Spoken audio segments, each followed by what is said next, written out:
Good evening, everybody. Please join me for the Pledge of Allegiance. I pledge allegiance to the flag of the United States of America and to the republic for which it stands, one nation, under God, indivisible, with liberty and justice for all.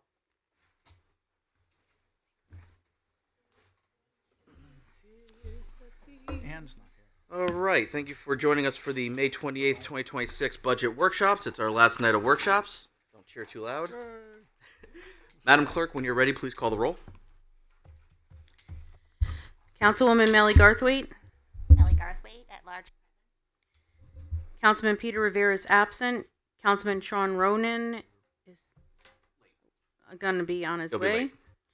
Councilwoman Ann Heffernan, absent. Councilwoman Nancy Tagliatella. Councilwoman Nancy Tagliatella, 2nd District, present. Councilwoman Sarah Akbarelli is absent. Councilman Gary Donovan. Councilman Gary Donovan, 4th District, present. Councilman Edward McMillan. Councilman Edward McMillan, 5th District, present. Councilwoman Dawn Callahan is absent. Councilwoman Catherine Tugger is also on her way. Councilman David Beaton. Councilman David Beaton, 9th District, present. Councilman Ronald Quagliani is in the building and will be joining us shortly. And Chairman Christopher Vargo. Chairman Christopher Vargo, present. And we... 1, 2, 3, 4, 5, 6. Oh, doesn't matter. We're good. We're good. No action. All right. Time is 6:05. First up is the building department, and we have Mr. Lloyd Adams with us. How are you? Can you turn on your light, please? Page 50. There you go. I'm well. How was The only everybody time here? Very well. doing Thank you, tonight. Lloyd. You have anything you want to start off with? Well, just to let you know, the building department is live and well, and we're processing permits daily. We have a Fast Track Gov, which is our online permitting service now, so people are allowed to apply for permits 24/7, and they do. So right now in our portal, stuff that we're working on, we have 70 permits, plus or minus, but we work on them every day. Year to date, we've issued 1,820 permits. We brought in $1,246,000 in permit fees.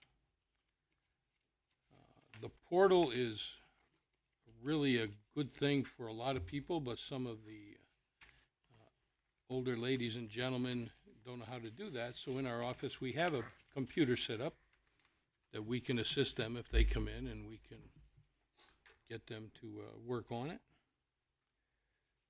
But yeah, I think we're doing well. We have a dedicated staff of employees that come in and work hard every day when they can. And that's about it for me. We're there. It's the same stuff. We're just doing it electronically now, which is good for everybody. It's better, what do you want to say, better record keeping. So doesn't allow anything to get by. So do you have any questions for me? Lloyd, my first question, pretty significant reductions in the anticipated permits. Are you seeing a decline in projects around the city and nothing of substance that's on the horizon for the next fiscal year that you're comfortable increasing those numbers at all? The answer to that is I see a lot of stuff coming forward for the city. We have UNH going to put a $45 million building up, and it's going to start soon. It's not going to start this fiscal year, but it should be starting next fiscal year. We have Enthone is going to put a very large project together, and that's a confirmed thing. They were shopping around. They have a lot of sites, but they're going to stay in West Haven with this. And that's a very large project coming through. Right now, we have a lot of large projects going on, but they're municipal projects. So there are no fees for that. So that's what you're seeing. We have solar permits are down, and you probably all know what's going on with that. The companies are going broke for whatever reason. Financially, they're not doing well. So those are down for sure. Building permits are active, but not the real big ones that are coming forward. We have Beach Street, a lot of activity on Beach Street going on, but most importantly, the Debonair project that'll be coming through in another month or two, and that's going to be a large project. No, we have a lot of UNH stuff.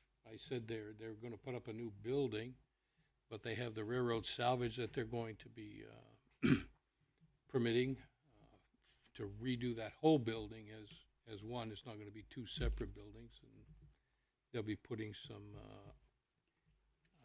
the AI stuff in there, and that'll possibly become a taxable building because I think they'll be renting it to people to come forward. So that's what we're looking forward to, but the permit fees will not be waived.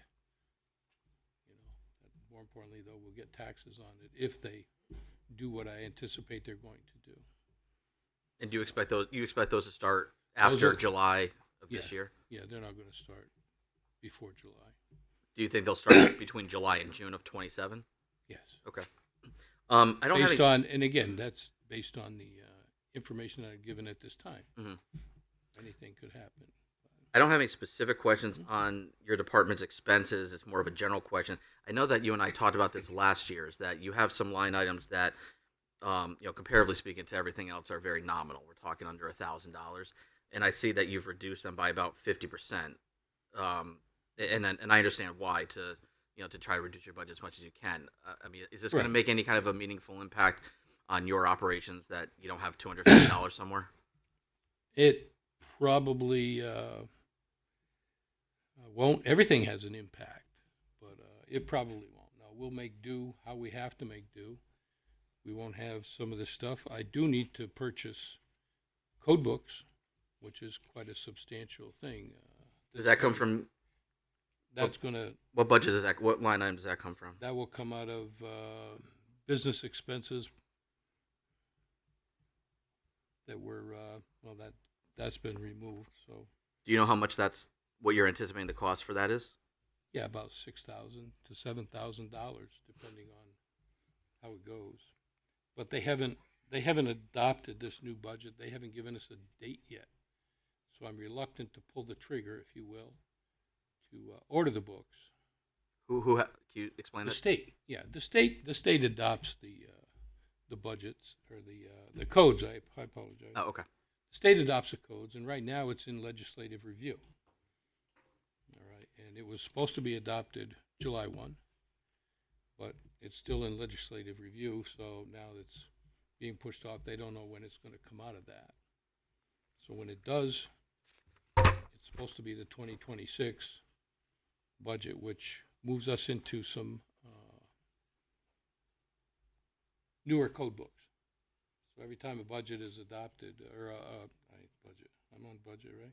Every time a code is adopted, everybody needs new books. The books are personal to us. We read them, we write them, we make notes in them and stuff like that. So every official needs his own set of code books.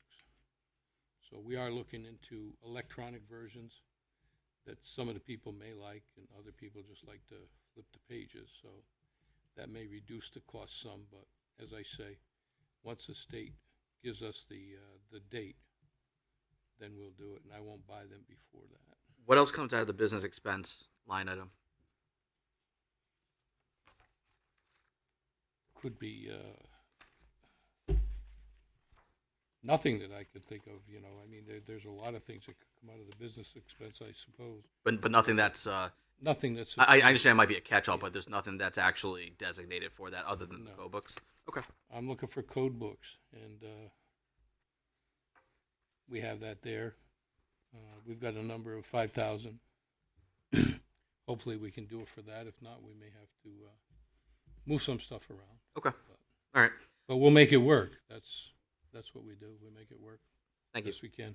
Councilman Beaton? Good evening, sir. How are you? Thank you how are for you and your staff, what you do. I believe your due diligence keeps us all safe as well. So thank you. We do try hard to do that. I just have just out of curiosity, Sure. demolition of buildings. Correct. What is that municipal? I would assume. What that is, no. That's in case I'm out there or one of my staff is out there at night and we have a fire or we have something that's dangerous and the building has to come down. That's what it's for. It's not for demolishing city buildings. That's done with grants and so on and so forth. As a matter of fact, we have one coming down very soon, the Coast Guard check. All set. Anybody else? Councilman McMillan? Excuse me. Good evening. My question would be, how many employees are in your department? It just says regular wages, and I'm just curious. Okay. We have, You can just give me a total. okay, give me a second. I'm going to count them on my fingers. Okay. So I have a secretary. I have 1, 2, 3, 4. There's 7. 7. Okay. Got it. Okay, so it goes back to there. Okay, that's what. Yeah. There's 7 employees there. At this time. Wait a minute. Maybe there's only 6. Let me look.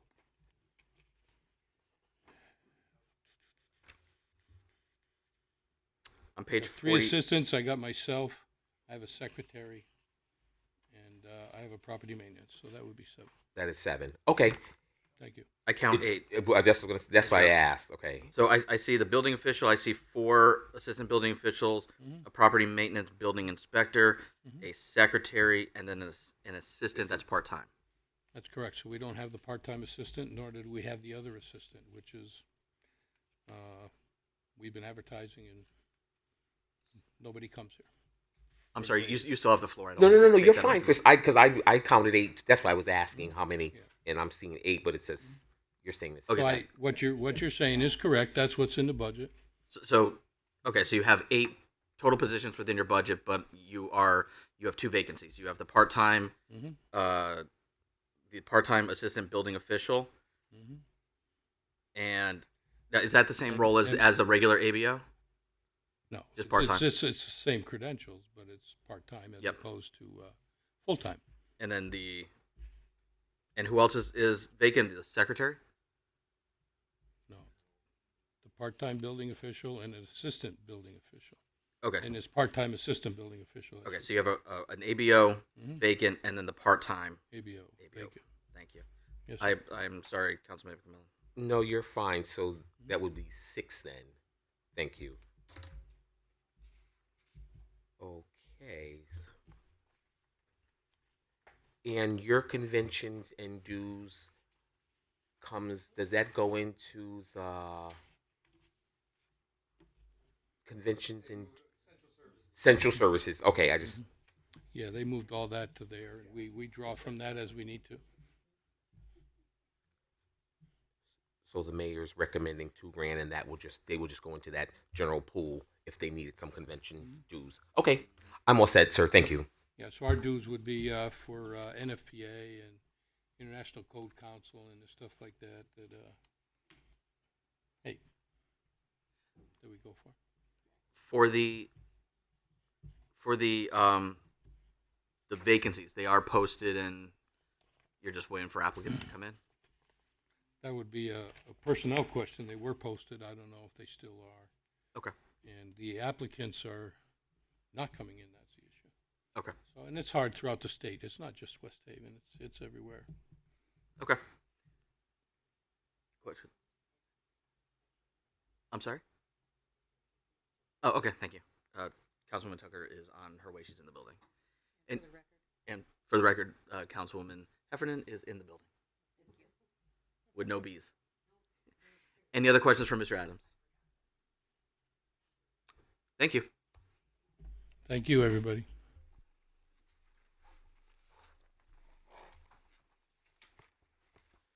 Okay, the time is 6:17. Next department is Planning and Zoning, page 48. 48.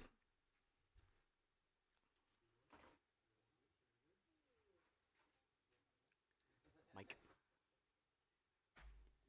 Hello, everyone. Hi. I'm Catherine Conniff. For those who don't know, I am the planner for the city. I'm so glad Mark's coming in because I get to go before him. He talks more than I do. I I was hoping I would go before Mr. Adams because everybody has to come to me first before they go to the building department. The first, I'd like to let you know what we've been doing and what projects are still on the horizon, and we're really pushing to get them going for the city. This is since last year, still working on some, but you'll see some action within the next 6 months. I think a lot of things will be happening. 295 Beach Street, that's the old Debonair. We have 23 units coming in there. 371, 375 Derby Avenue is New Heights Tennis Center, which is for, it's for, I don't want to say underprivileged, but there's going to be New Haven and West Haven for tennis lessons. 575 Main Street, we have Style School, 30 units coming in. These are all market rate, remember, which are not cheap. 600 Derby Ave, we have a specialty pharmacy that only cancer patients will be coming to get specifics that they can't get at, like CVS, Walgreens. That'll be a big project for the city. 165 Richards Place, just finished up, got its CO probably 3 months ago. For 55 units, it's completely full. And they're all one bedroom and mostly studios. That's what most millennials are looking for. 200 Oak Street, you'd notice the building was refaced and the exterior of the housing authority. 6 Rock Street, the Kelsey. Everybody's been watching that because that's on our shore. That's going to be an amazing facility when it's done. 215 Tut Hill, we have a banquet hall there. Had a lot of raving about it, that everyone likes the group that has put that there. 350 Frontage Road, which Mr. Adams did mention, was it's a 22,000 building addition. It's 1131 Campbell Avenue. That's the Center of Innovation and Applied Technology, and that's through UNH. That's the what's the name of the place? No, Railroad Salvage. Thank you.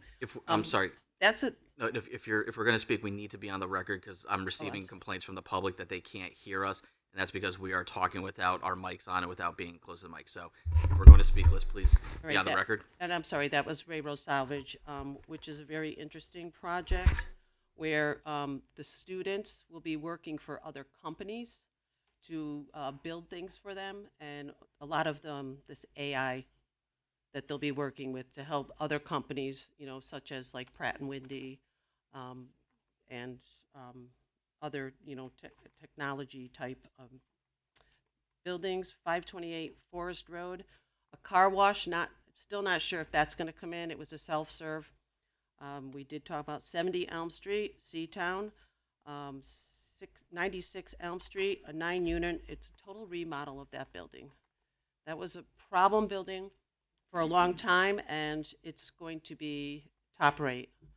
515 Sawmill Road, Walmart's doing a pickup area. They're putting it on the west side. 66 Tut Hill Street. We have another 20 units coming in. These are buildings that were sold by the city. 687, 689 Campbell Avenue. That's our Dream Center that is working with the Vertical Church, and it's in collaboration with the City of West Haven, Warming Center, Cooling Centers. It's 1082, 1092. That's our new business school for UNH. It's almost going to be like looking at their new gateway to the college, because when you go down First Avenue, you don't know you're in West Haven, or UNH. They're going to have a beautiful plaque there for UNH to show that they're there. I think it'll be spectacular, and a lot of money for building permits. 360 Campbell Avenue, still working on that for 6 units right on Brown and Campbell. We've been working on the downtown municipal plan. We're there. We finished our zoning regulations changed. We're that close to finishing that. That was a huge endeavor, both of those. And our plan of conservation and development next Thursday. I hope you all can come. I know you've gotten invitations.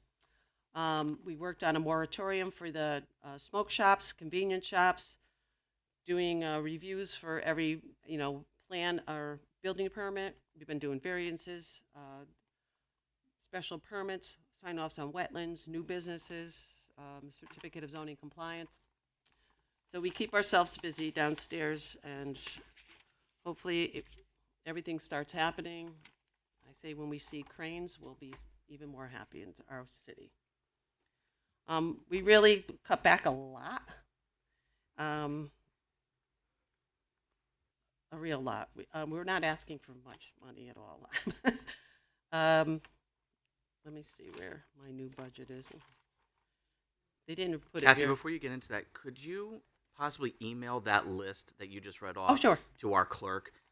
Because we always hear people saying, "Oh, there's nothing happening in West Haven." I You have just, two of them. You just spewed out a ton of stuff that's These coming were all to this town. approvals are from the July 1st of 25 till we have, one more meeting with a few things that I could add to the list, but I don't know if they're going to get approved. But it's just absolutely amazing how much actually is going on There that the is public a lot doesn't of know about. action, and So we're, and it's calling them monthly to find out what's going on. Financing may be hard for them, but it seems like things are loosening up. So I think that's the only thing that stops going right away. But yeah, if you can email her that list, that way we have it, and Absolutely, it's be someone more than happy. says, hey, nothing's going on. Oh yeah, well, I just here's a whole wanted you list. to know that there is a lot going on, Thank you, and when it starts, it's going to be totally recognized by everyone. thank you. Mhm. Go on, thank you. All right. One second, Councilwoman Heffernan. Hi, Kathy. Yes. I was wondering what was going on with the project on Elm Street, like across from the firehouse behind the Hess station. Is there any movement on that? Were you talking about the battery? Yeah. All right, that was denied by the siting council. It's a new and upcoming project, Mhm. and it's it's all like storage of all the energy, and they keep it stored in these batteries. But the siting council has jurisdiction all over any type of telecommunications or storage, like UI. So when they went to get their license for it, they didn't give it to them. It was a $14 And it would have million been a nice project for West Haven. $14 but- million, right? And they were wonderful. They were young, innovative kids that came in. I call them kids because Yeah. my son's age and daughter's age. I felt bad for them, but they actually personally called to say that they were sorry that it didn't go through. And they kept me we did it for almost 6 years talk, and then they were a little disappointed that it didn't go through. But they haven't stopped working on it. And I know they have one facility in New Jersey that I know of, and I think they'll come back Oh, good. at Thank some you. point. Thank you. Thank you for asking, too. Do we want to go on to my budget? Yes, please. All right. Do I have the right thing here? Because it doesn't seem like I'm asking for 40 what? 8? 49. Councilman Donovan should have had that ready. It's actually 48 Okay. and 49. Yeah. We really didn't ask for that much. We have print overtime with $200. The reason why we might need it is because the plan of conservation and development, we have meetings. I may need to have a secretary just to take some, register people when they walk in so I can build our database even more to ask them to another meeting at some point. Our printing is $2,000. Advertising is $53. We go through it. Convention and dues, $2,000. Hopefully, my zoning officer did leave, so I'm hoping we find someone that has the qualifications, or we'll have to send somebody to school for that. Engineering costs for $15,000. It's if we need to go out and test something, maybe one of the schools, if we want to make sure that there's no environmentals. These are the kind of things we put this toward. We also put, sometimes we have to do, let me pull my other paper. I got a lot of papers. It'll call, for acquisition and disposition, such as title searching, appraisals, surveys, and phase 2, 1 and 2 ESAs, environmental studies. We have archive services. That's where we store stuff in Iron Mountain. I don't know anything about it, but we pay the bill. Public hearing secretary, she's been with me for 25 years. We only pay her, well, we pay her $125 every time for each meeting, and I have 5 meetings a month that I have to go to. Office equipment, other professional services. Right, as of now, 60,000 of that's going to have to go to my plan of conservation and development consultant. So they'll take that money, and then my property maintenance will be if we need to clean or lean any of the properties. If we go out, this way we can pay the vendors and hope, and then at some point we get it back. So that's my budget. Kathy, I know that you had mentioned that the POCD, you have a meeting coming up this week, and we talked last year that this is the year that's going to start. The cost, I'm seeing some costs that you had related to that last year are now being zeroed out. Is that because we're past those points in that process? You know what? There was just too much stuff on our budget, like economic development consultant and the Yeah, I'm regional- looking at that one. I just started putting stuff together. I mean, I don't, it just made sense to, put the economic development consultant and the South Regional, we X that out. I just didn't want it to be so messy anymore. Are they somewhere? Are those dollars somewhere else in your budget? Actually, we cut a lot. Like we really worked. We were asked to try to make our budget as realistic as I could, and I did. And this year, I'm pretty close to zero, because I'm like, let's pay everything that we can, and then I'll have enough money to pay the rest of the POCD. Okay. Councilman Beaton? Good evening, Kathy. How are you? Good. Nice How to you see doing? you. Congratulations to those that are new. Thank you for your presentation, and I echo what Chris said and Stacy said about that's wonderful news about what's happening in our community. I think you answered my question. However, I was wondering are you fully staffed? But you just mentioned you are down one for the budget in terms of No. there's 7. You have 7. No, we have 3. Sorry, 3. that would be. I'm down to 3 now. You're down to 3. Okay. You're down.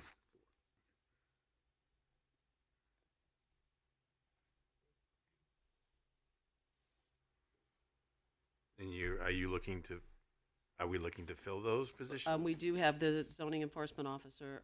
I think the economic developer is on the website, and our zoning officer, they did post it. They have to. It's a union job. Okay. I don't know if I can say. I don't think there's anybody qualified, so we're going to have to, go outside to find a certified one, because 25 you had to be required to be a certified zoning enforcement officer to sign. When I took the classes, I'm a technician, but I can still sign the permits right as we speak. So, Thank you. thank you. Thank you, Mr. Chairman. Any other questions? Councilman Garthwaite? Hi, Kathy. Hello. I have a silly question. I just need to know the street number for Elm Street, the 9 unit that's gonna go in.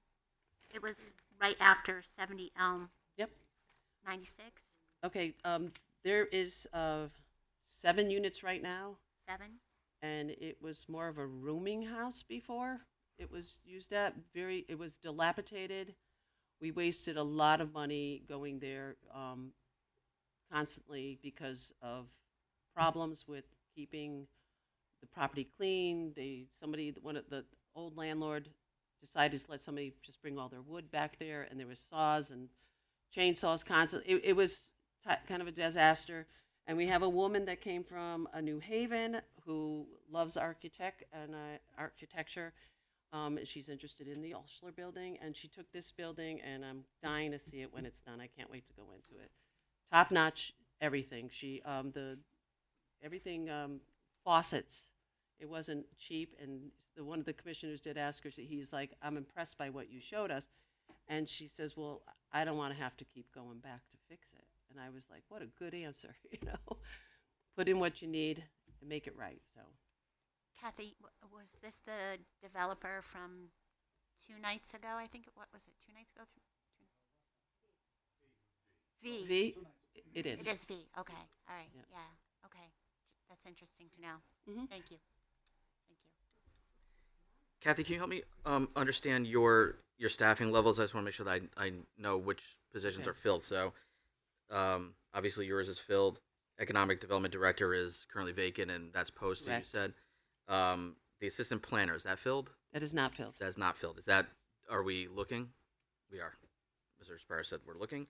Project Manager, what did that person do? She did projects for the city. I think that was taken out of the. It was. Has it been consolidated with another job or position or? Yes. Sorry.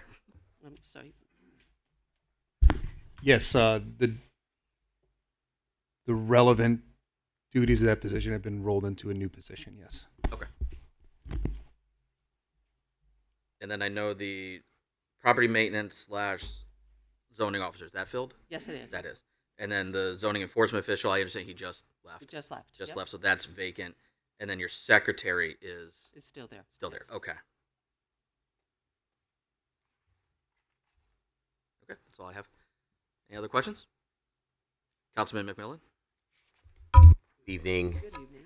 I just wanted to ask a quick question. With your zoning enforcement position vacant, if I had some concerns with some things going on in my district, who would I contact to check those? Well, we do have a property maintenance zoning officer, Okay, and like the building department has property maintenance building, so if it's something inside the building, he takes care of. And then we also have just a property maintenance that goes out of Public Works. Everybody does a little something Gotcha. different, but Okay. we all talk. got it. Okay, all right. I'll Okay. contact you directly then. That's fine. Thank you. All set? Any other questions? See none? You're all set? Thank you. Okay, thank you.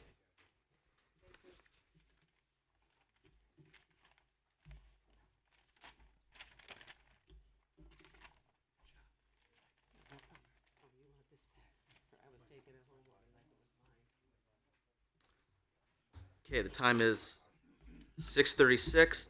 Next up is Parks and Recreation with Commissioner Carano and 96. Thank you. now you're on it.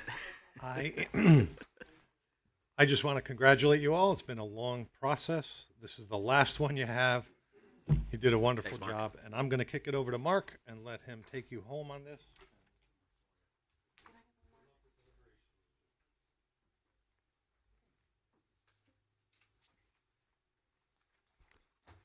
You said 96, right?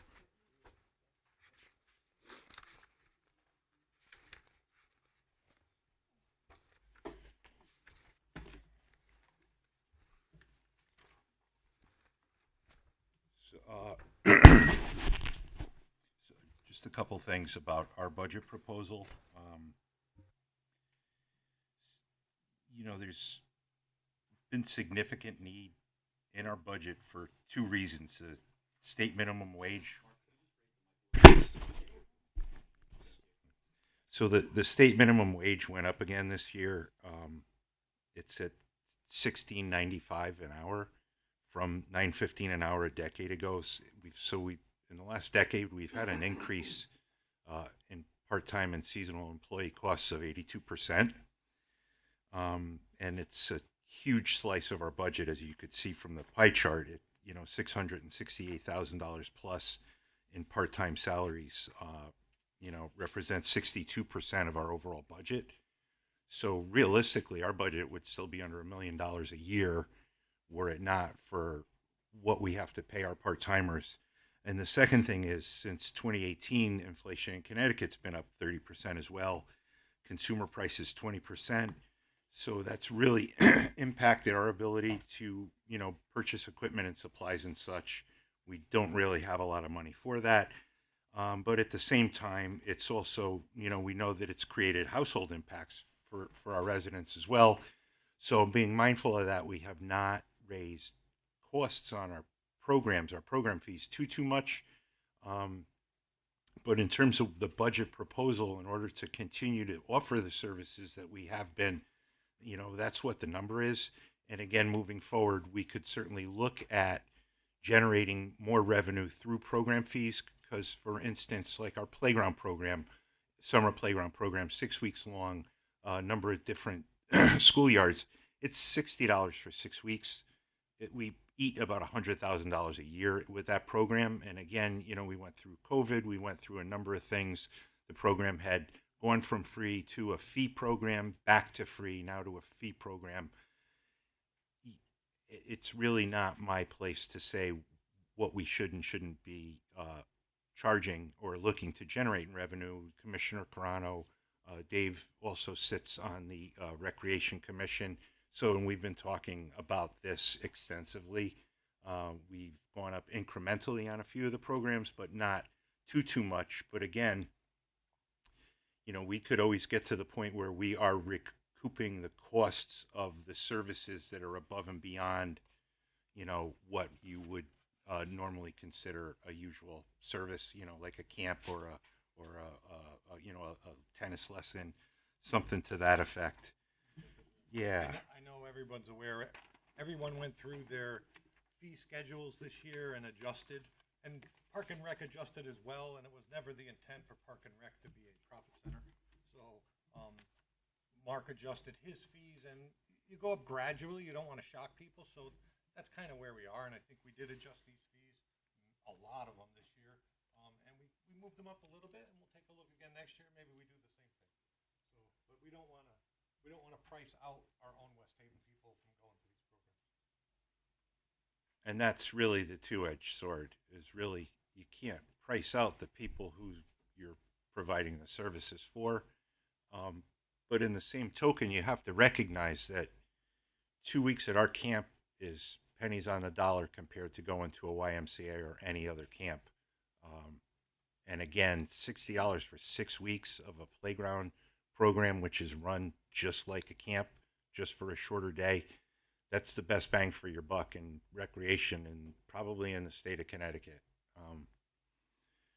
So looking at the pie chart, basically, just for simplification, I broke this down into 5 categories, and you can see the orange part-time and seasonal employees is the biggest chunk of change that we have. However, they're jobs for the locals. The money goes back into the local economy. It has a good velocity, and these jobs are really important for an awful lot of local residents. It's just not, high school and college kids having, summer camp jobs, although that is a big part of it and a productive part of it. But yeah, the youth athletic funding is the smallest piece, and that's an earmark directly towards all of our youth athletic leagues like West Haven Youth Hockey, West Haven Little League, Pop Warner Football. Councilman Varga took a deep dive into the youth athletic funding this spring. I really appreciate you doing that, and I would really encourage any of you who have questions to reach out to me, and I'll help put you in contact with the other people who are directly serving the public. It makes your job a lot easier when you talk to them, could put a face to the name and actually have kind of a firsthand understanding of what it is that they're doing with the money that we're providing them, and also what they wouldn't be able to do absent the funding. So you can see in public safety, a lot of that is, things like lifeguard radios, our buoys, the first aid equipment, et cetera. And again, $70,000 there. That's our concerts, all the transportation that we utilize for the camps and the programs, admissions to parks, and all the equipment and supplies for the season. And we really stretch that, an awful long way. And then if you look at the Munis report I printed out today, I split our entire budget down into 4 categories just for simplicity. And essentially we're about 83 or so percent expended. We're probably going to finish the season about 95% expended out of our budget, which is really a feat if you consider the fact that we have 600K in part-time and seasonal work. These people are working in programs outside. We have beach lifeguards. It's subject, the hours are subject to the weather. Sometimes programs just don't have enough participants for the programs to go. So, there's an awful lot of planning that goes in, and then there's an awful lot of things that have to happen for our planning to come according to schedule. And the fact that I think we can get close to 95%. And, and again, when we're planning, I have to kind of be like Bob Barker, right? I got to get really close without going over.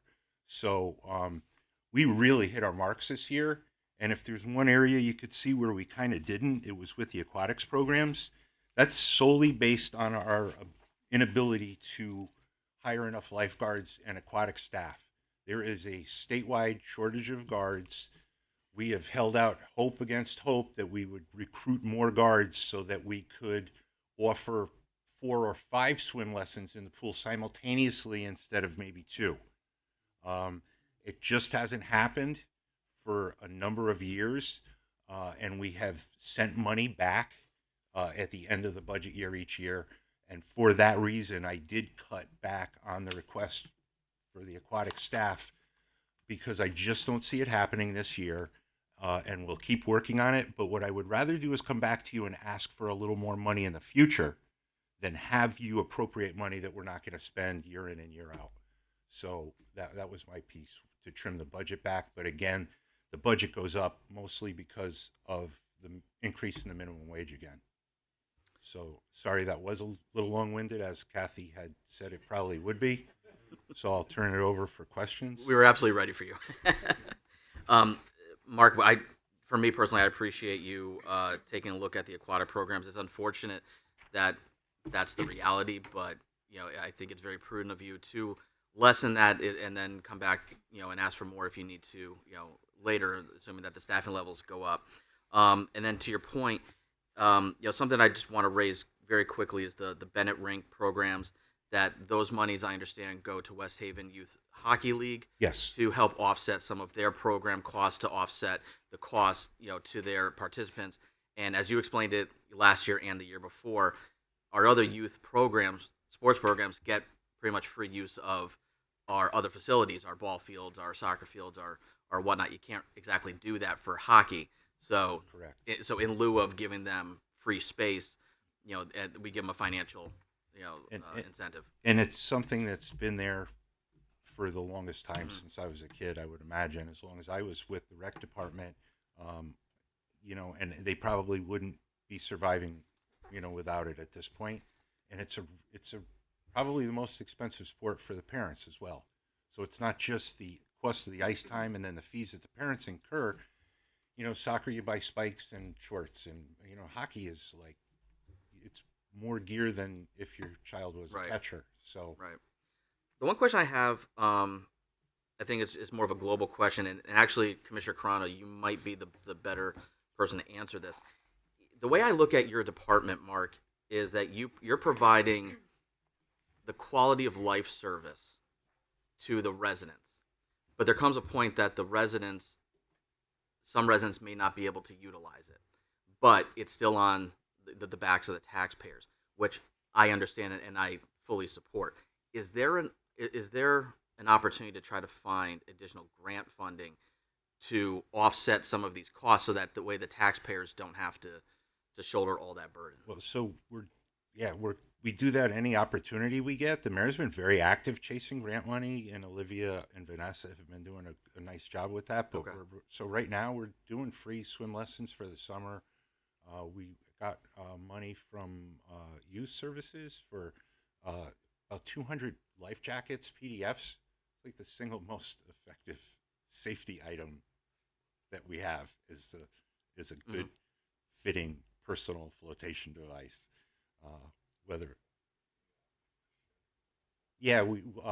We have a lifeguard, basically Baywatch lifeguard shack for real. It's going up as we speak down at Sea Bluff. safety rings, buoys will be placed along the walkway, so that when the guards aren't there, and if someone's in the water, these are basically large throw buoys with 100 or 200 feet of rope attached to them. And these are all things that these are new initiatives that we just rolled out for May. May is Aquatic Safety Month. Thank you. So, Like I said, the way I view your department is that you're one of the departments that really tackle the quality of life issues around here. My son has benefited from many programs through your department, through the athletics programs, through the schools, and then privately. And I think that you all are doing a very admirable job with the resources that you have. And I hope that there's other funding out there to be able to beef them all up, because I think it's needed. I appreciate that. And again, the whole thing, the part-time salaries, it's really, you look at what we have for equipment and supplies and what we're spending. And what we do is people with people. Mm-hmm. And, we've been blessed with good people. Right. So Right. I appreciate the that. biggest thing that Mark said, if you have young people in your districts that are looking to get involved, have them be a lifeguard. Job like this, and you're going to get all the hours and time. Have them be a lifeguard. There's Uber openings all around the state. Mhm. We have a bunch here in our state. Councilman Beaton? Thank you, Mr. Chairman. Good evening, Mark. How are you? Good day. How are you? When I was named the liaison to your department, I didn't know what to expect, because quite honestly, I took your department for granted for all those years, because if I needed my kids to learn how to swim, go to Park and Rec. You my kids learn how to skate, go to Park and Rec. You guys are always there. And it's been a great experience for me to learn the nuances of all you do. Meeting Commissioner Carano as well. Your passion for your job is remarkable, Mark. It truly is. It truly is. What you do, especially for the youth of our community, Mark. It bleeds out of you, and it shows. It does. And a couple weeks ago, we had a meeting, and I want to tell a quick story to the council. We had a group come in. They were looking for fields to do one of their sports, and all of a sudden, Mark gets up. I'm like, "Where's Mark going?" He's going through drawers trying to find equipment for those individuals, to use. So, and that was just something that I felt was remarkable. So I really appreciate all your efforts, your staff as well. We talked about one of the questions I was going to ask, and if we talked about it, and maybe it'd be good for the council, the constables, Mark. Yes. Yep. Yeah. Oh, that's great. I didn't mention that. Thanks, Dave. And some of you are Melly's aware. Some of the people have been on the council a while. So we don't have constables in the beach parking lots anymore. We went to an automated system. We kept people in the lots to assist the public for a brief period, and then I began reassigning them as park constables or park attendants. You would use the term whatever you like. It's been extremely effective for us. I now have people at Painter Park who can open and close the gates, close the gates, clear the park, close the gates at sunset. We can leave the bathrooms open for the public. And then before the park's closed for the night, the bathrooms get cleaned, the bathrooms get secured and locked up. Picnics on the weekends were occurring, permitted picnics with no representative of the city of West Haven in the park. We've been utilizing them for the summer sites, the playground sites, and so it's been a work in progress, and it's just, I always hated to see people sitting in a chair checking stickers. I'm sorry, I was the pool and waterfront coordinator for 9 years. I never really saw a yield in that, and I always thought there were better ways to check to see whether or not people were properly permitted. That's neither here nor there. So at this point, no one is going to be in the lots. We still have a couple of older special needs constables from back in the day who did check stickers, but we're utilizing them for public service. I'm looking to, get the trifolds of the concert series and put Maureen out in at a table on the walkway instead of in the lot. And we're working on job descriptions with personnel.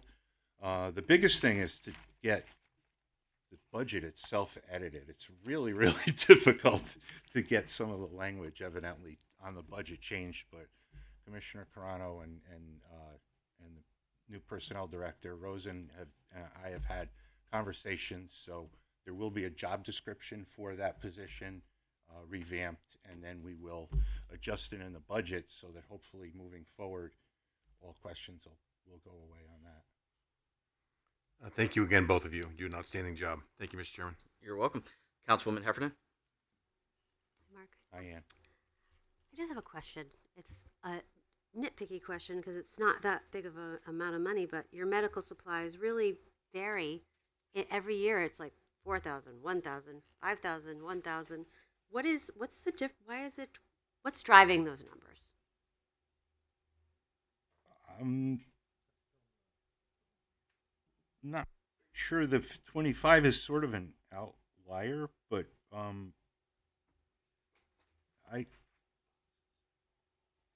We haven't had any expenses up to December. So, yeah, well, Margaret Ruggiero at this time of year is basically does a huge inventory of equipment, and most of the time, with like medical supplies is one of those things. You don't want to we expire. do like a big bulk purchase in May because we go through the lion's share of it in the camps and the playgrounds and the beach in the summer, and then we utilize what's left over, and then we put a big order in. But as far as the 1,100 number, I don't know. I would have to go back and say that money probably hit a different line item last year because okay. I would imagine that it was spent. Okay, I was gonna say what I don't understand how it could. Yeah, we couldn't have gone through a year with. We probably do 1,100 just in ice packs at camp, Ann. Well, that's what I was surprised. I was thinking, well, maybe they got a deal of a grant. For No, it's actually going up because McKesson has bought out a couple of the smaller. Everything's gotten too big to fail, so there's very few vendors to go to now for medical supplies. And the price of tea in China's going up on that too. Well, actually, I thought maybe you got a grant for medical supply, like EpiPens or something. I didn't know. I was wondering if you. No, but yeah, We'll talk to Rick state too. rep about that. Yeah, or Yale. Anyway, thank you. Thank you. Councilwoman Garthwaite? Hi, Mark. Hey, Mel. I'm excited about this, but I'm just curious. How did you save $5,000 on the building rental for the Bennett Rink? That's 25 to 20. Yeah. It's down $5,000. Pardon me. That's what we're willing to pay for the amount of West Haven children that are in West Haven Youth Hockey League right now. If you go to West Haven Youth Hockey League, the majority of kids are now not West Haven residents. The majority of West Haven residents play at Yale, they play in Northford, they play all over. So, in speaking with the Board of Ed and speaking with West Haven Youth Hockey, that's the amount we're comfortable paying. Okay. I was just curious because we've paid $25,000 every year since I've been, and even before that. West Haven enrollment. I mean, we can get the numbers. West Haven enrollment in hockey, in West Haven youth hockey, is down. way down. Okay, well, that's good. I like to save money, so thank you. And ultimately, what it means is it'll be less ice time that the city is purchasing for the league. Because generally, what we do is we take that amount of money, you divide it by the like $400 an hour that the ice time is, and we always looked at it like we were providing 200 hours of ice time to West Haven Youth Hockey a year was the way it was looked at. So they'll just either have to come up with a little more money for ice time or rent a little bit less ice time. Okay. I have one other question. I don't know if you can answer this. Does that mean that we would potentially get some more skate time for the residents? You would have to like speak. Open skate. You would have to talk to the Board of Education because it's their facility. Oh, okay. All right. I will do that. Thank you. Any other questions? Councilman Quagliani? Thank you, Chair. Hi, Mark. Ron. So I know that there's been an incredible amount of work that's been done in your area with facility upgrades. And obviously it's nice to have the money to be able to do that. But, what I've also seen is the increase of programs, and the ability to reach out to our entire demographic of West Haven. So I have an opportunity to get the alerts and to get the emails. And I think your department, really works hard to make sure that you have inclusivity on everything that you do. So I appreciate that, the programs. I know you all work hard at the jobs that you do, and it's nice to have parks that have really been brought. It's been a long time. They've been neglected for a long, long time. A lot of it was deferred maintenance, and to be able to kind of level set that now and have the caliber of spaces we have for our community is wonderful. I looked in the capital plan and I see you have some money set aside for continued improvement. So I guess my question is are there any particular areas that this is earmarked to, or places that we didn't quite get to with the initial tranche of ARPA money that you're gonna put this towards? We've still been going through. Yeah, I've been working with Ernie to try to identify the last of the fences that are in a state of disrepair. Basically, we now have a new tennis facility attached to 2 old tennis courts, which are now multi-use courts, and so we're in the process of sort of bringing those 2 together. We need to do a little bit of fence work, a little bit of ground cover, a bunch of safety items, in the park. So, and it's our maintenance primarily gets done through Public Works, but Ernie's been great. He's very, very good on the communication end. And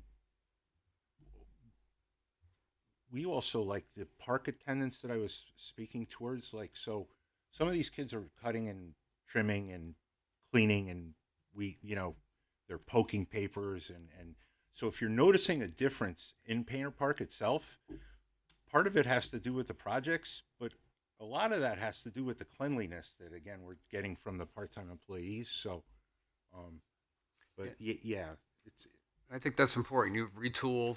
You've kind of taken a look at things and redeployed, personnel, which is difficult to have enough personnel where you think they would be most effective. And it's noticed. And a big shout out to Ernie, right? Ernie does a great job in kind of championing all these projects and making sure that they're really high quality. So I do appreciate that. I think the one question I do have for you, so and I'm sorry I was late. I was downstairs. I tried to revision.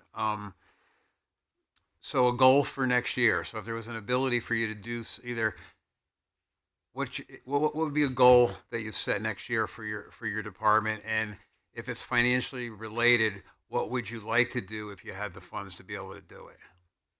I think the last piece of the puzzle for me in the park is to reconnect the pit in the lower part of the park to the upper part of the park. The old concrete stairs on the way down from the tennis courts to the pit, the railing broke off of it and it stopped being used, and then a fence went up for softball and it cut the egress there, and I'm looking to remove a section of that fence so that we can use that field more multi-purpose, bring the JV teams back from the high school, fix the railings so that the camp kids have a much shorter and safer path to the pool. To that point, the money that we put into the bottom of the park has been very, very well spent, because we're leaving the gates closed in the middle of the park during the day to prevent all of that idle traffic. And we have a lot of people parking and walking down with their families, utilizing the park all day, because we now have a nice grilling area, we have nice pavilions, and we have the staff to keep it nice and clean. So, for those of you who don't know the pit, so behind Noyes Field, down the hill, hockey rink, looking is on the right-hand side. That's what we call the pit. It's an old softball field that we hope to reinvigorate into another softball field, but that's the pit area that Mark's talking about. I played there back in the day. Not very well, but I played there back in the day. My favorite field in all of West Haven. Okay. Thank you. Thanks, Mark. Thank you, Chair. Well, Mark, one thing that I bring up during the budgets is Peterson Field. yes. One thing that I've heard a lot of for our field is that we do not have a multi-purpose field, similar to what Foreign has over there. And I realize that turf is just not affordable at the moment. But looking at the 5-year capital plan, and the dollars that are being requested, I think that this is just ongoing incremental maintenance and improvements. Is there any plan that's being at least conceptualized to improve Peterson Field because of the water issues that are there, and perhaps turning it into some sort of a multi-purpose facility that we could use for different things, including soccer, because I know that they heavily rely on that, so we can't have that go away, but something else? That concept has not been laid out yet. I know Okay. Peterson Field is, look, that's our youth soccer program has about 1,500 kids in it. Yeah, I'm on the board, so if you touch that, Yeah. I'm No, done, no. so. They are, and Vinci, you got the board there does a fantastic job. They take, I want to say it's $20,000-$30,000 a year and pump it back into the fields, so the city doesn't have to pay for certain fields. Duffy also has, oh, that's not the field with the cricket. No, that's Peterson. Peterson. So right. Peterson, right. So that was. But they do pay would've for been Duffy and Founders. My other Yes. point was going to be that, yeah, the soccer is up there. Can you get closer to the mic, Mark? I'm sorry. Soccer is the primary user. They use Peterson a ton. Right. They put a lot of money into it as well. West Haven Youth Soccer is very generous with their checkbook when it comes to our fields and the maintenance of them. And then they're also peacefully coexisting with the cricket organization that otherwise would not have had a home. Right. But to that point, I'll give you a little tease on our commission meeting Monday. We have found an appropriate location for cricket up at Kerrigan to peacefully coexist with the soccer and the softball that's going on up there. Oh, that's great. Yeah, so we'll be able to give them a couple nights a week. So I just the reason for my question, and God forbid we do anything, against soccer. I'm a dead man if that happens. But I do, one thing that I do get asked a lot is multi-purpose fields, specifically for soccer, field hockey, things like that. I mean, if you go to the fields that are off of Foreign School on French Drive, absolutely gorgeous. I realize that we don't have the budget for that, but maybe in 5 years, if we can strategically plan and do a little bit each year, we might be able to get there in 5 or 7 years. So there has been some other things around West Haven where we got into this. What can we do for an all-turf field, right? We have a lot of youth programs that it would help, not just soccer, baseball, lacrosse. There's a lot of things an all-turf field would help. Give you just a kind of a roundabout number. If you had an all-turf field that was the size of a large baseball field, say maybe something the size of Quigley Stadium, you're looking at almost $2 million for the turf alone. So that's just kind of a number in your. I am so sorry. The Italian thing, I talk in my hands and I whacked it. That's the kind of number you're looking at. Duffy is about that size as well.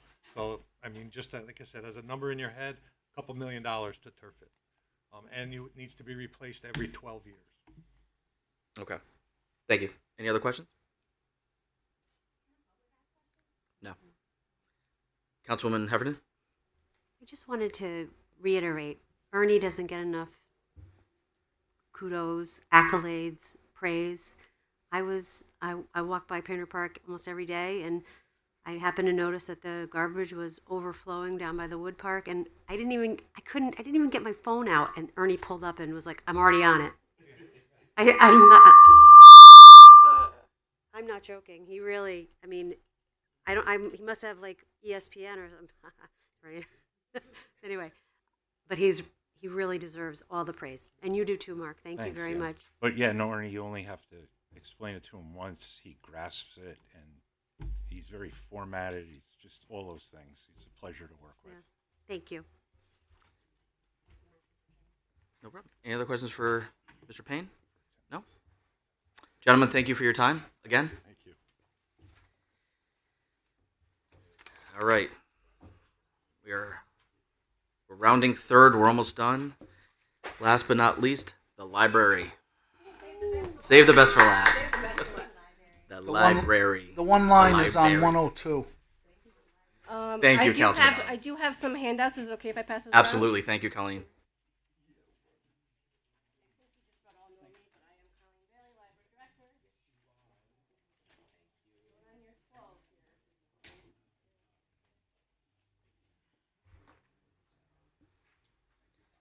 We also have with us Sir William of Kelsey. I need one for myself. I'll share with her. It's fine. Not a problem.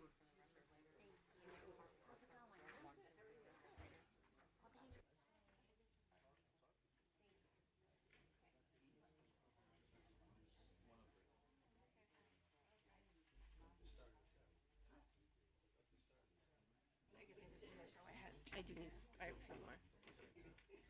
All right. All right, everybody. So, like I do every year, I wanted to go over just some of the highlights for the library throughout the year. I do want to first address the fact that the mayor for the last 3 years and city council have been very generous to the library, and it's very much appreciated.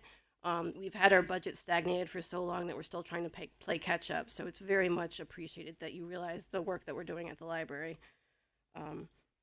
So having said that, West Haven is still, unfortunately, we're on the lower end of libraries throughout the state for funding that comes from the public, from the municipalities. We're at 163 out of 169 towns in the state. So that works out to about $33 per resident of money going towards the library. We are 1% of the total city budget for the city.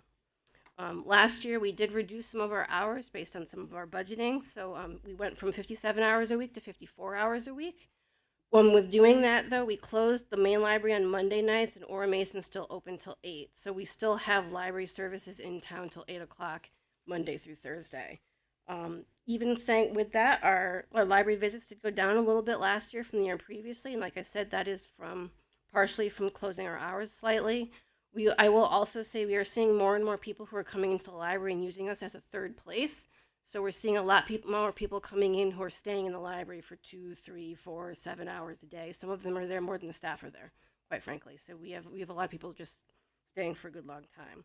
Our staffing costs are pretty stable from last year to this year. We did have some turnover, that's caused by some of that, and again from reducing our hours slightly. Like everyone, we are seeing some increases to our utilities, most notably our telephone, electric, our water usage. I will say our water usage, I really think in large part has gone up because like other places in town, we are being that one place where people to go when they have nowhere else to go. So we are seeing people using our bathrooms as pretty much bathing facilities at this point. So that's really where that number is kind of coming from.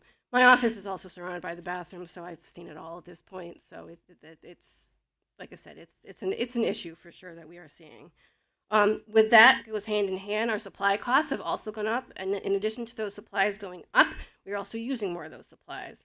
Our paper goods, our cleaning supplies, all that has gone up dramatically. I will say we are a part of the Connecticut Library Consortia, and with that, we do get heavily discounts on just about everything that we buy at the library. So we're buying almost nothing at retail. That even includes anything we buy from Amazon. CLC has a state contract for libraries to have discounted rates for anything that we're purchasing. And those few things that we may not be able to get with CLC, we're able to get with state government contracts as well. Obviously, I think you guys are all aware the library does have an endowment as well. That is usually what is utilized for any of our capital projects, things like fixing our elevator, the computer for our HVAC systems over the last couple of years. We've done some technology upgrades, and we're getting new computers throughout the library, any new databases we're going to try out for the public. And we have also received a number of grants, especially in technology. We did an upgrade to our server closet last year. It hadn't been updated in over 20 years, so we have new switches throughout for the library for anything coming in. We also have done upgrade to our Wi-Fi in both library locations. That was just finished in the last couple of weeks. So we will have fully updated Wi-Fi at Ora Mason, and it will be updated at the main library as well. All in total, within the last 8 years, we've spent about $880,000 from the endowment on capital projects at the library. I always try to bring some comparisons for you as well. I will say these comparison libraries are not apples to apples because some funding is looked at differently when you're looking at the total budgets. I always use Milford, not because Milford's similar to West Haven, but it was because we're next door to West Haven. So people tend to just want to compare us because we're right close to each other. Stratford's probably the most similar to us in demographics, and we are both association libraries as well. So we are fully responsible. The board is a governing body like ours is as well. Hamden has multiple branches, as does East Hartford, and they are both also very similar to us in demographics, in addition to Meriden. I will say Milford, Hamden, and Meriden, when you're looking at comparisons, things like custodians are not part of their budgets, in addition to their medical costs for their employees are also not a part of their budgets. Anything like pensions or 401ks are also not a part of their budgets.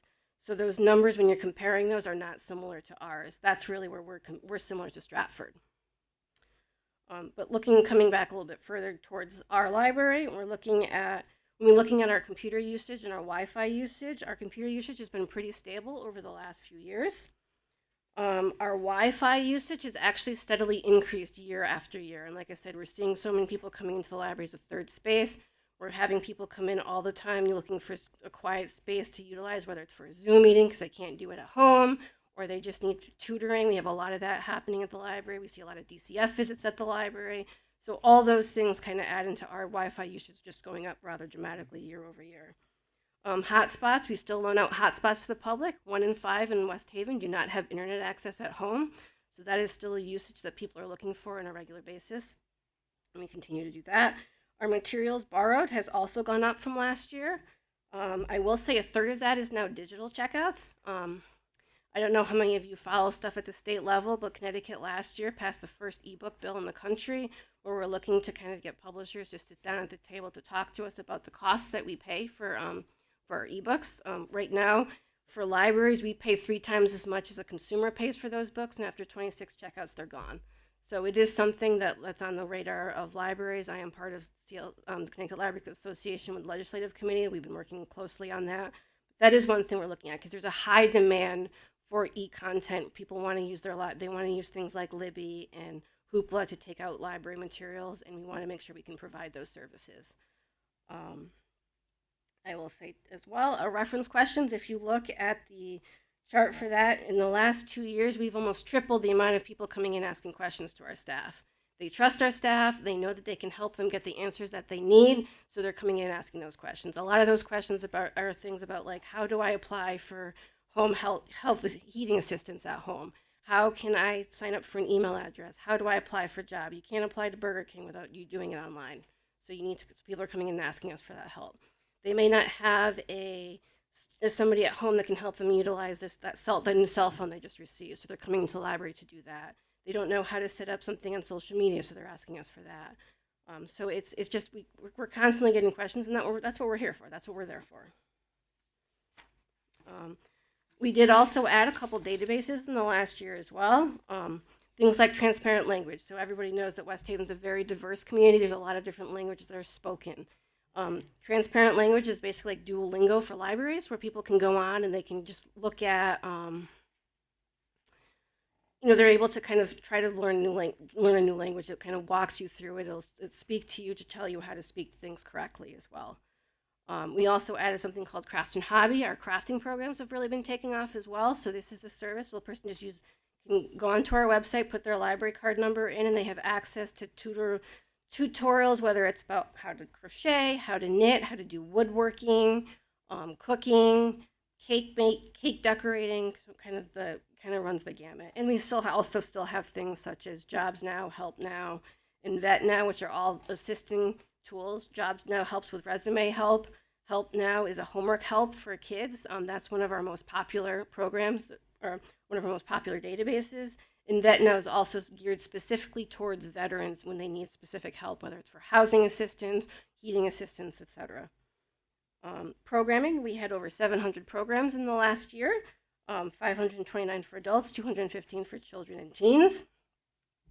Our top programs continue to be things like our book clubs. We are now up to 7 book clubs. They are all cross-generational, which is great to see. We can keep adding a book club, and I think we'll still have people coming to them. They just kind of keep growing and growing. Story times as well. We've added additional story times. I'm sure any of you see it sometimes out in the green. Amanda will be out there doing story time once or twice a week.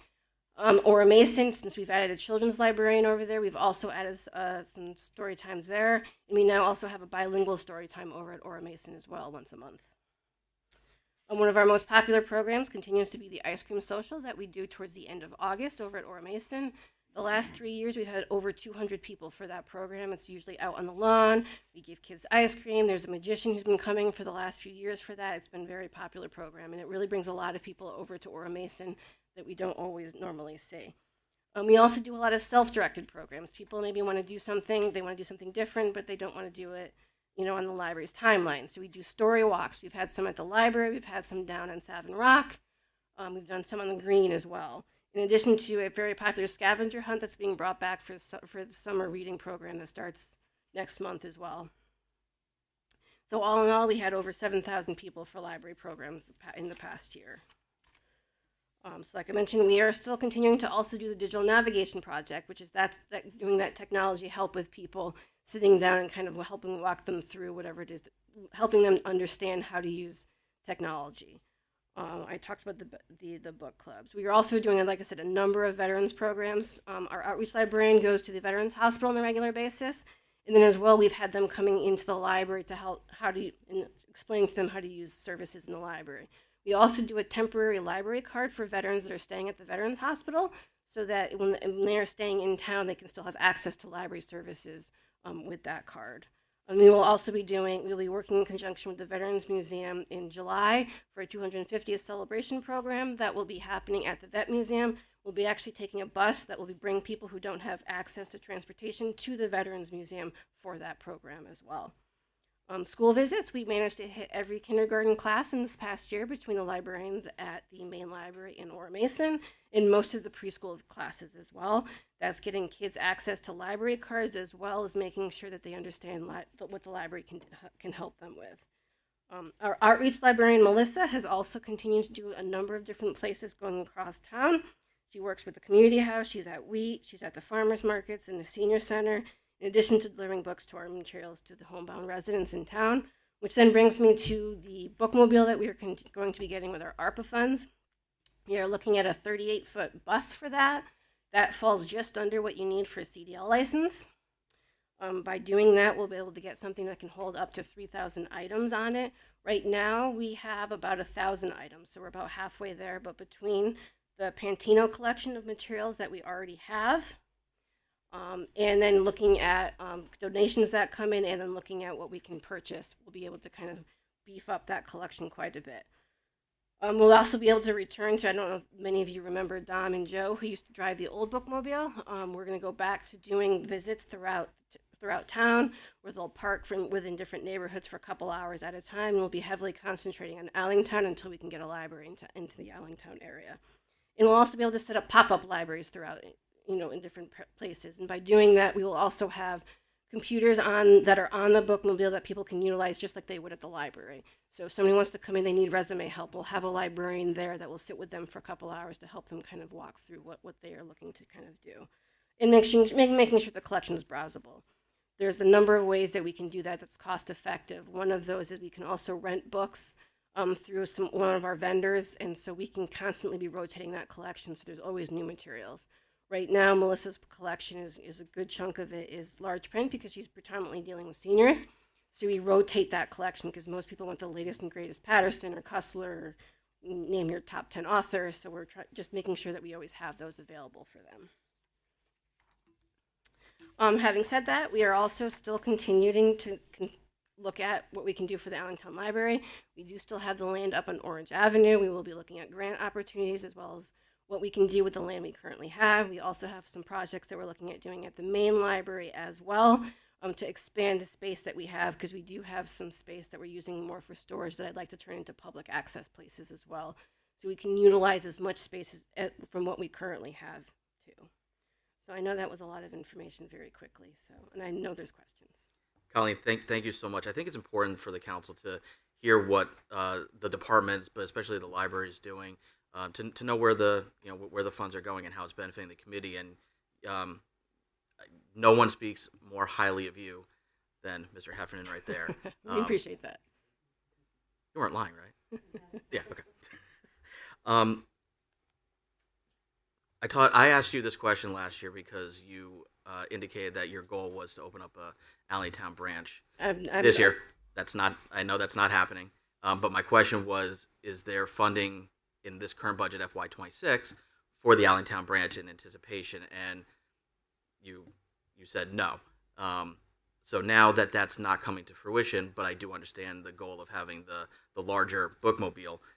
What does this budget do to be able to get you to put inventory in there, staffing in there, insure it, store it, gas, maintenance? So all our that stuff? current budget is based on the current van that we have. Now we already have an outreach librarian, so and she's full time.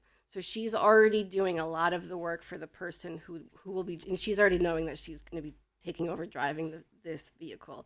Now I have not gotten price quotes yet for the insurance for the van for upgrading to the bus. So we know that the insurance is going to go up, obviously, because it's a much larger vehicle.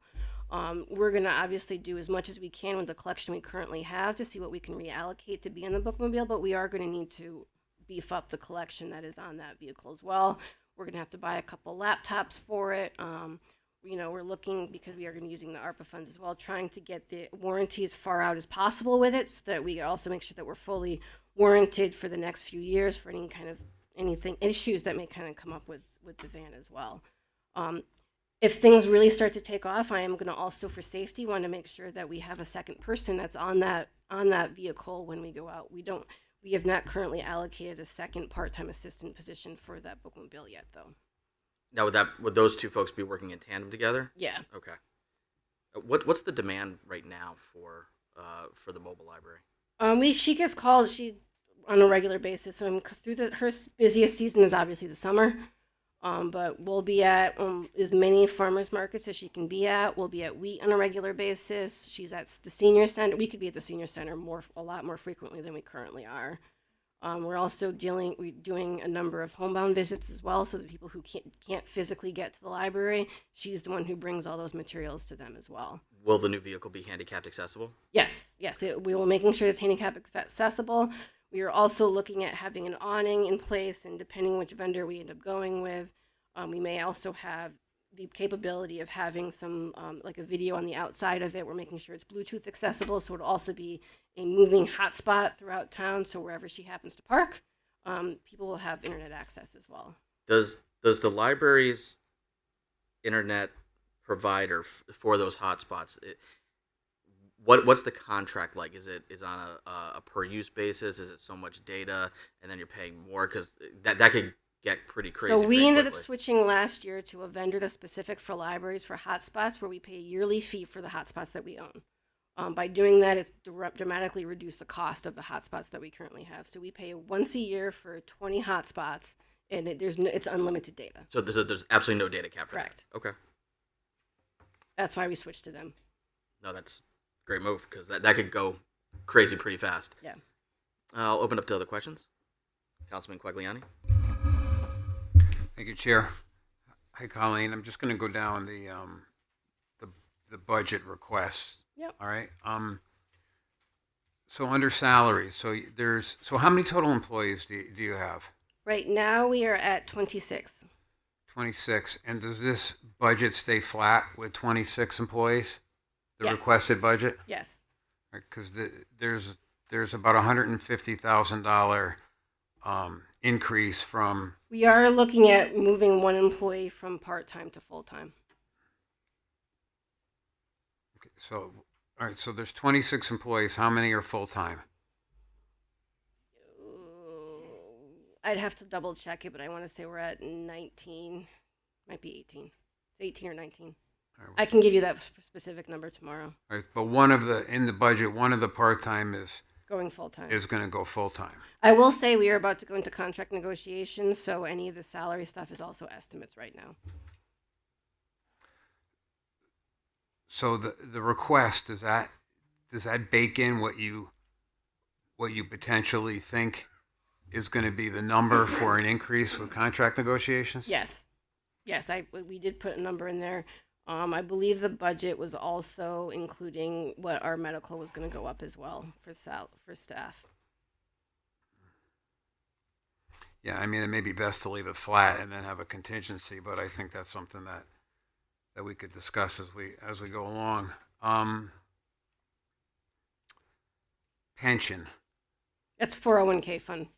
So That's the matching funds at the Yep. library? Is Yes. that the same as the city's? What do you match? 5%.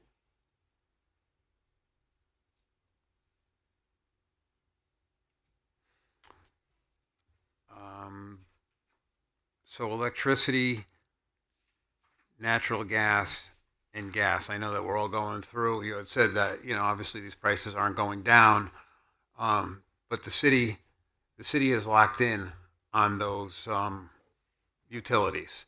So I would think that you potentially could piggyback. The library could piggyback off the city's locked-in rate in order to get some savings. That would be great.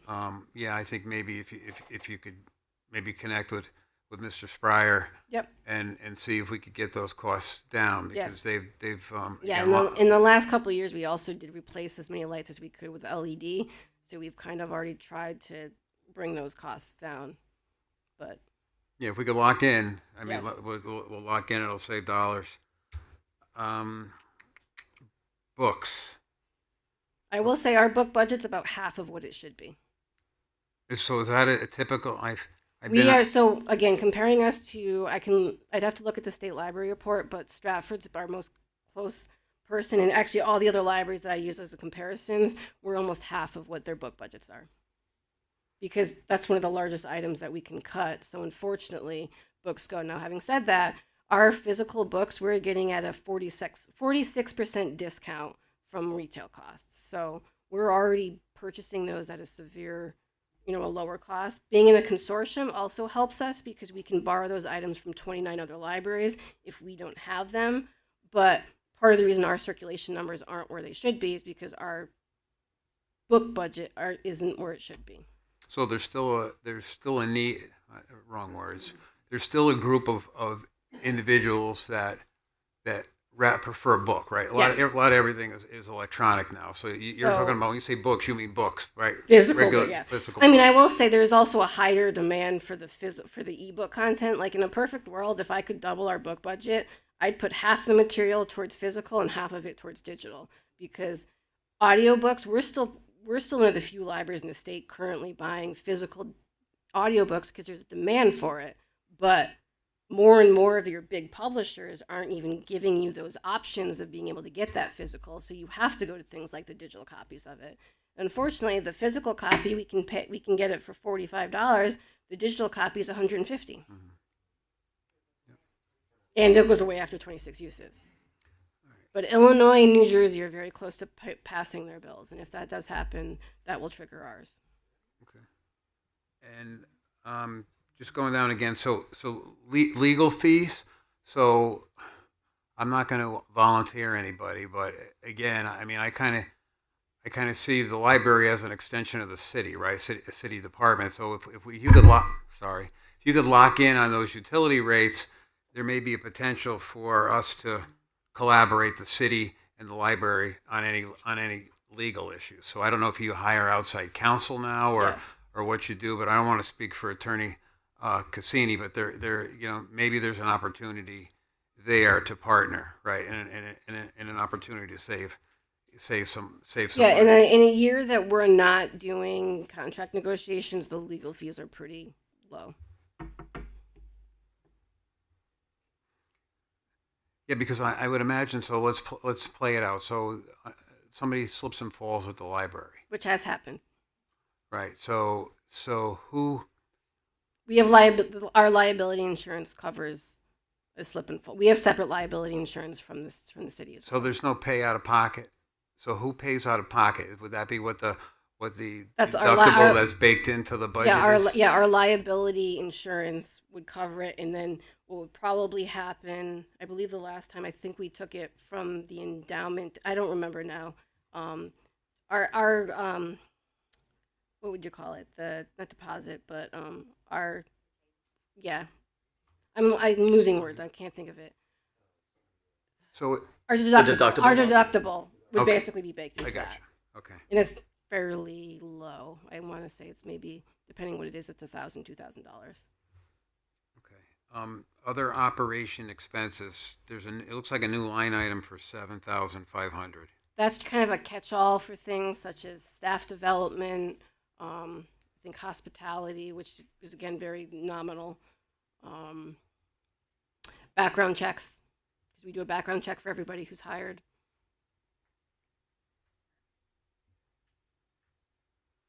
And then programs went from 13 to So 23,000. again, so like when I was talking about all those programs that we do, there's a cost involved with a lot of those. So sometimes we're bringing in, we're maybe bringing in a speaker. We just had Howlin' Hound Dogs, I think, on Tuesday night. There was a group that came in that we paid for them to come in.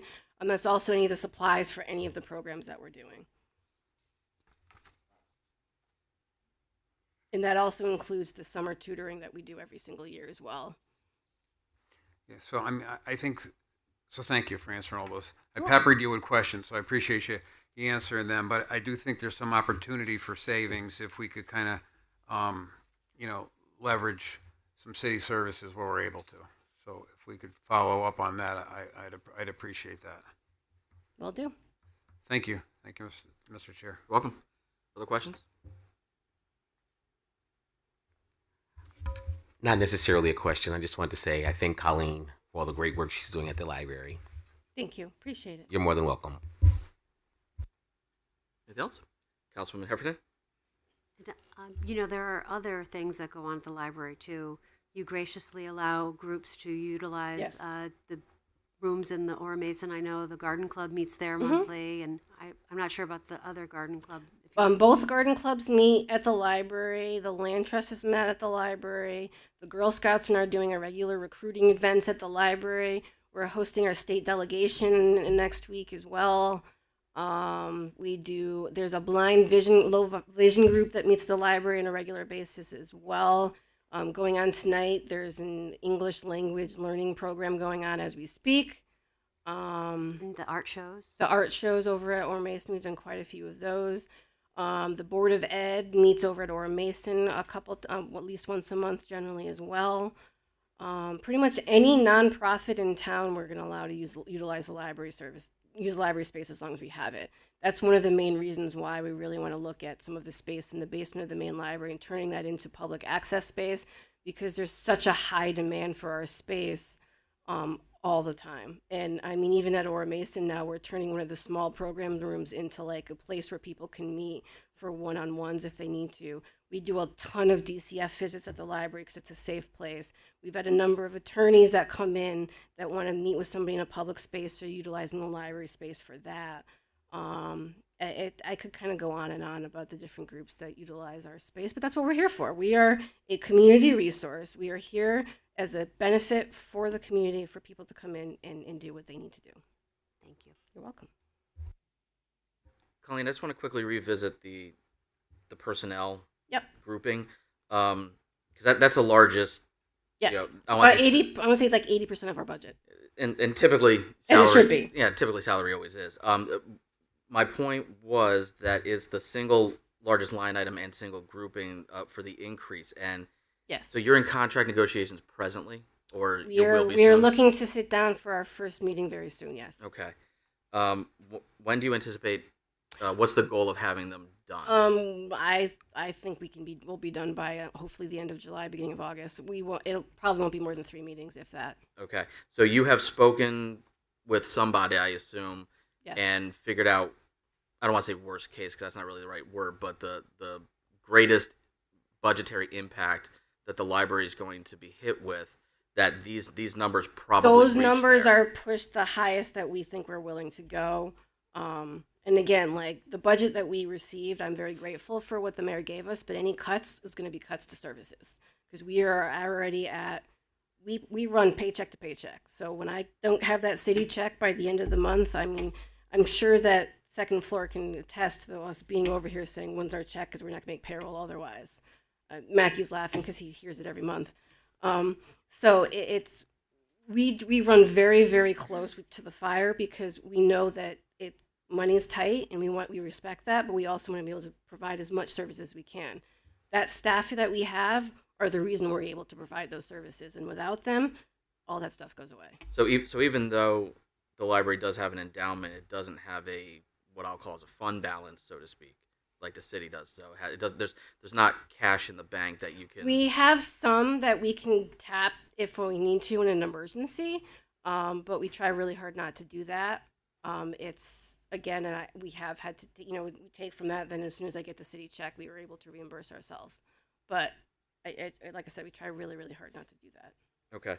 And then on the insurance, so it's insurance and casualty. That is property insurance. Is that also? Well, that's workman's comp. That's also directors and officers insurance Mhm. and the van insurance. So this is the full spectrum of Yes. coverage that you Correct. that you have. Which will probably go up with a larger bookmobile.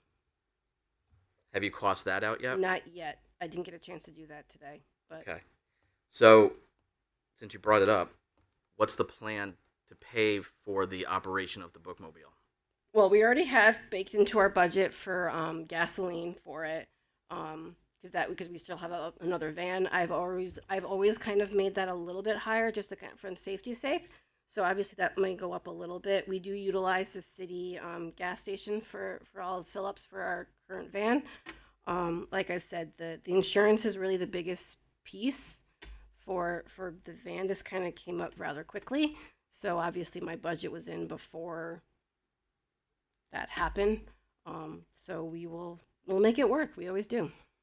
What are you gonna do with the current mobile? Van? Yeah. To be determined. I've had. Is I it know paid some. for? Huh? Is it paid for? Yeah, that's fully paid for. Yeah. Fully paid for. And the anticipation is that the ARPA funds are going to fully pay for the Yes. van? Yes. Okay. And what's the plan for storage? To be determined. Okay. You have a lovely parking lot out here that may house it. I assume you don't want it on vacant land on Route 1. That's also talked about. Yes. There was some talk about potentially taking down some trees and paving, but we were told we can't use the ARPA money for that because there's not enough time. Okay. Any other questions? Okay. Colleen, thank you. All right. Thank you very much. Somehow, yeah, Councilman Tagliatelle, can you close that door because I'm hearing that your phone is connected to our. Whose phone is? Your phone. Okay. It's connected to our TV. It's. Oh, you can't connect. You connected it to our system. Okay. Yeah, you can't do that. All right. Can you please disconnect? Yeah. Yeah, you have to Thank you. disconnect. No, I mean take it out of the TV. Yeah. Yes, please. Yeah, you can't do that. If you have Okay. an absolute plug, you can do, but not into our TV. All right. Colleen, thank you. Thank you very much. We have enough problems. All right, everybody. That wraps up our. Okay, Mr. Combe, we're still in the middle of a meeting, so when you want to talk to Colleen, can you do that outside? Thanks. That wraps up all of our budget workshops. So starting on Monday, we will start our internal deliberations. My anticipation is that there is not going to be any action on Monday, probably not any action on Tuesday, but I'm hoping that we could come out into open session and have our motions and potentially pass the final budget on Wednesday and not have to go into Thursday.